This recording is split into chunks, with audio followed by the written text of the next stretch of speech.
booth also from Metis Design, and I think a lot of good opportunities to further discuss any questions you might have here.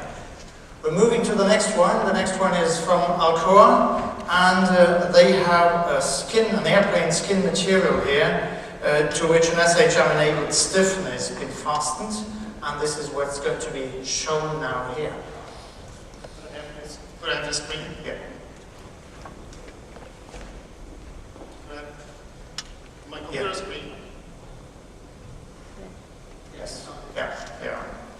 No. Okay. So what I will be showing you is a very simple, cost-effective method to monitor an aerospace structure, and the objective was that you have a technology where you can measure damage or cracks on a metallic aircraft from the head to the tail, from wingtip to wingtip.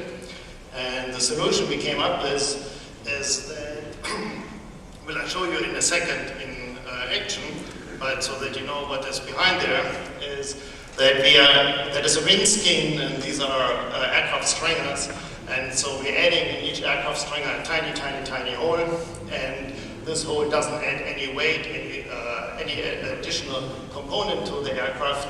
It's just nothing hole, and we're applying a vacuum to it, and that is a technology SMS has to monitor the vacuum inside, or you can use ambient air or an inert gas.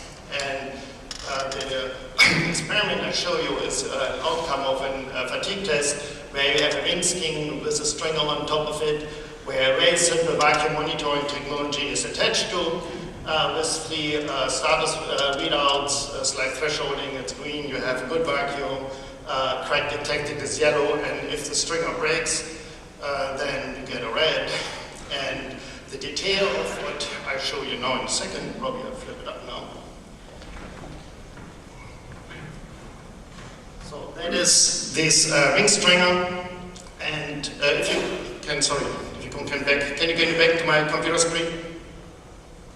And so that's a wing stringer here on the skin with a predetermined crack, and when I'm bending the panel, I'm opening up the crack, and now we can have the display, please.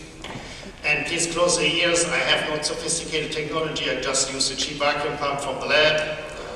So I'm applying a vacuum, and so we have a vacuum, everything is green. And when I'm applying a load now and starting bending this, so I'm bending this, the wing skin and opening up the crack. You see that we have a drop in vacuum, the crack is detected, and the status display is showing it. Of course, I don't have the force to break the whole thing, that we have factory complete here at this point. I mean, I'm not strong enough for that. That's it. That's it. It's a whole technology.